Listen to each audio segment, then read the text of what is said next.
ओम शांति। आज गणेश चतुर्थी के दिन हम उसका सच्चा और वास्तविक रहस्य समझेंगे कि गणेश चतुर्थी हम क्यों मनाते हैं। तो आज गणेश चतुर्थी की सभी को बहुत बहुत हार्दिक शुभकामनाएं। मुबारक हो। आज सारे भारतवर्ष में गणेश उत्सव बड़े धूमधाम से हर्ष उल्लास से मनाया जाता है। हर गली को सजाया जाता, हर घर को सजाया जाता है और मंगल मूर्ति की स्थापना करते हैं। इतना ही नहीं, लेकिन सारे विश्व भर में जहाँ जहाँ भारतवासी हैं बड़े हर्ष और उल्लास से इस त्योहार को मनाते हैं। लेकिन उसके पीछे का भावार्थ क्या है? गणेश जी को कहा जाता है बुद्धि के देवता, अर्थात जिसके पास आध्यात्मिक प्रज्ञा है। इसलिए महर्षि वेद व्यास जी ने भी जब महाभारत ग्रंथ लिखना था तो उस वक्त गणेश जी का आह्वान किया और महाभारत के 77वें श्लोक में कहा गया कि हे गणनायक, आप मेरे लेखक हो।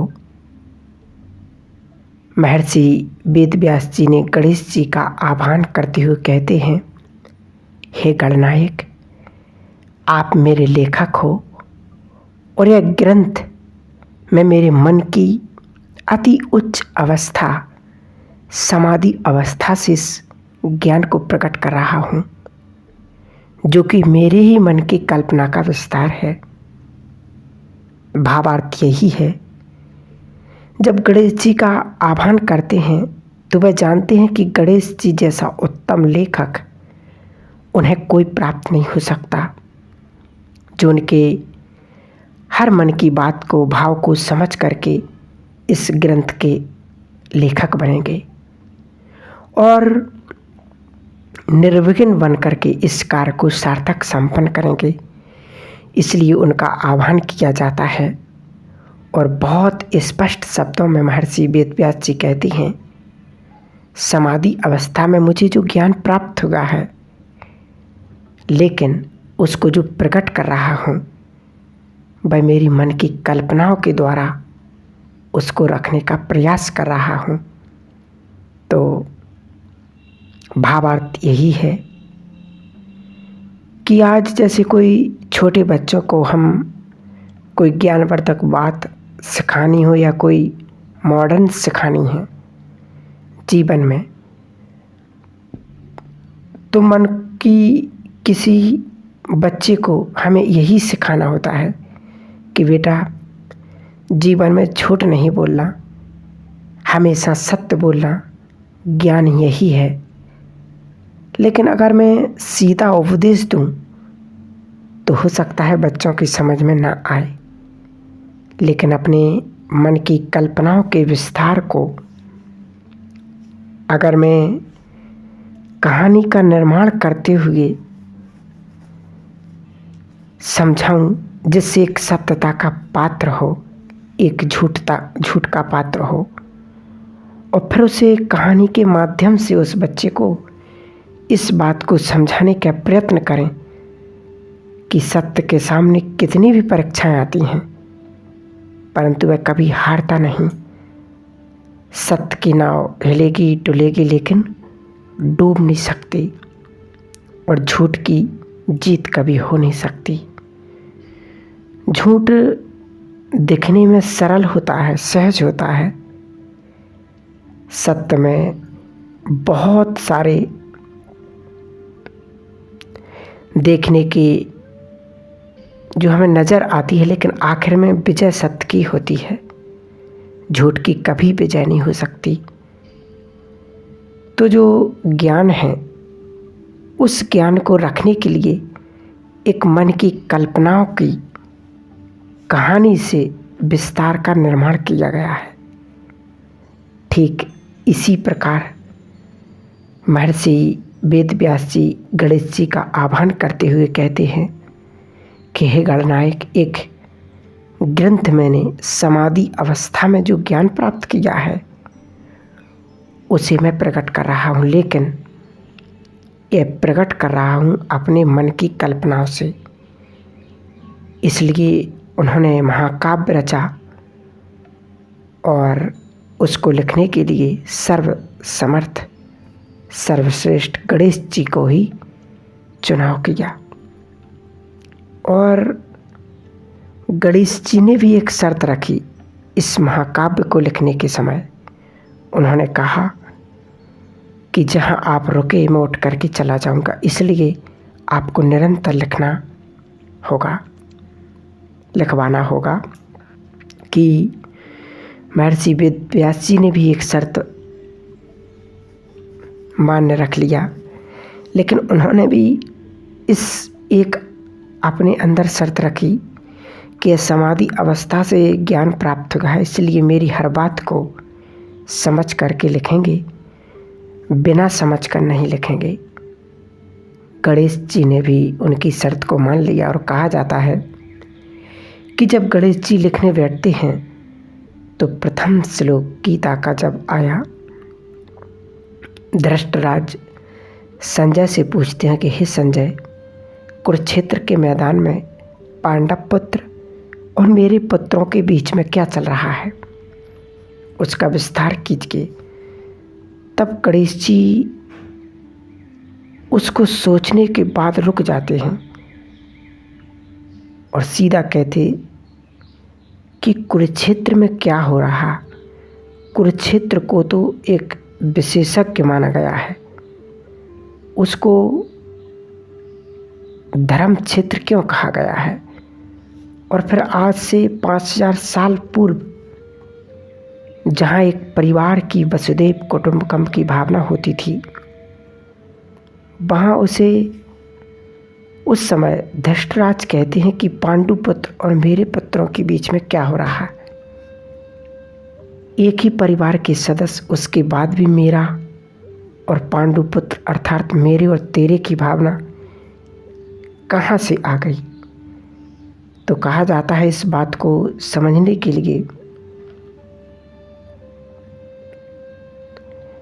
गणेश जी मजबूर होते हैं और उन्हें रोकना पड़ता है और रुक करके उसे समझ करके कलयुग के अंतिम समय के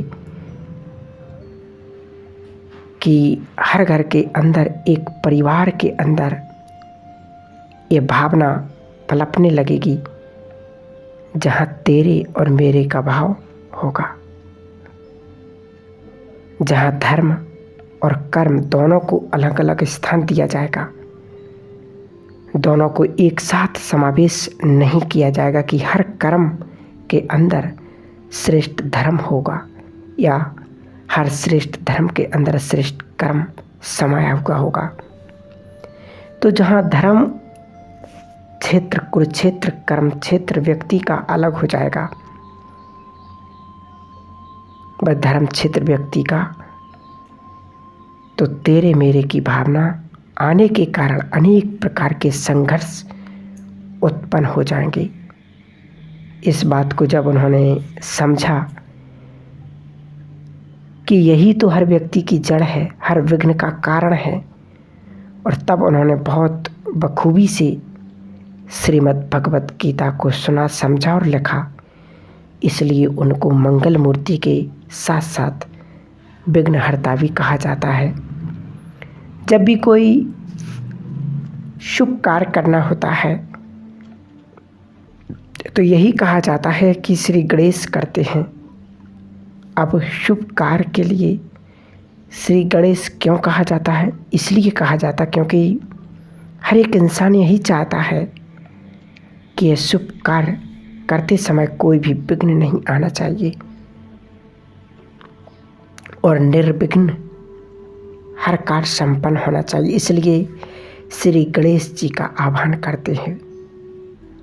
शुभ कार्य करने का जो आरंभ करते हैं, लेकिन सोचने की बात तो ये है कि श्री गणेश करते हैं और वहाँ पर स्वास्थ्य का निकालते हैं। अब गणेश जी का और स्वास्थ्य का क्या संबंध है? स्वास्थ्य को कहा जाता है सुअस्थि। इस संस्कृत के अस्थि शब्द से प्रकट हुआ।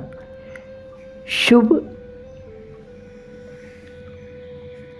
अस्थि यानी जो सदा ही शुभ है, अर्थात कोई भी कार्य करते हुए जब हम अपनी मनसा को श्रेष्ठ रखते हैं, विचारों को श्रेष्ठ रखते हैं, तो जहाँ सकारात्मक मनोवृत्ति और श्रेष्ठ विचारों के साथ कोई भी कार्य करेंगे तो वह मनोवृत्ति और श्रेष्ठ विचारों के साथ कोई भी कार्य करते तो वह अच्छा होता है। तो गीता के श्लोक में भगवान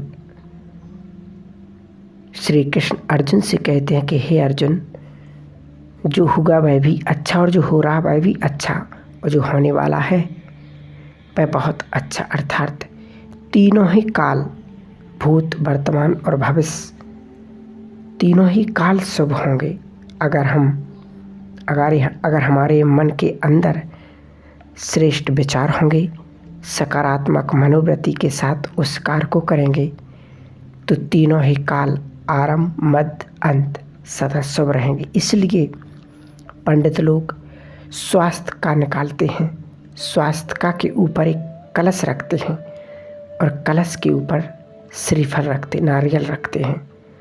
भावार्थ यही है, जब हम कोई शुभ कार्य करते हैं तो आध्यात्मिक प्रज्ञा के साथ करें। आध्यात्मिक ज्ञान को बुद्धि रूपी कलश, बुद्धि का कलश हमारे मस्तक के कलश जैसा होता है। अर्थात जैसा गणेश जी का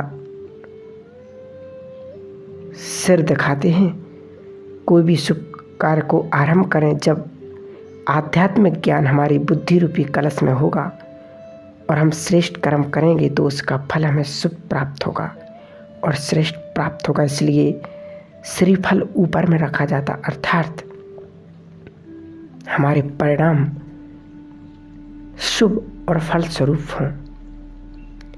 तो यही श्री गणेश स्वास्थ्य का उसके पीछे का यही भावार्थ है, जिससे हमारा हर कार्य सफल रहेगा। ये आशीर्वाद हमें प्राप्त परमात्मा की ओर से, श्री गणेश जी की ओर से हमें प्राप्त होता रहेगा। तो हम कोई भी कार्य करें तो अपनी मनोवृत्ति को श्रेष्ठ और शुभ करके ही करें तो हमें सदा सफलता प्राप्त होगी। ओम शांति।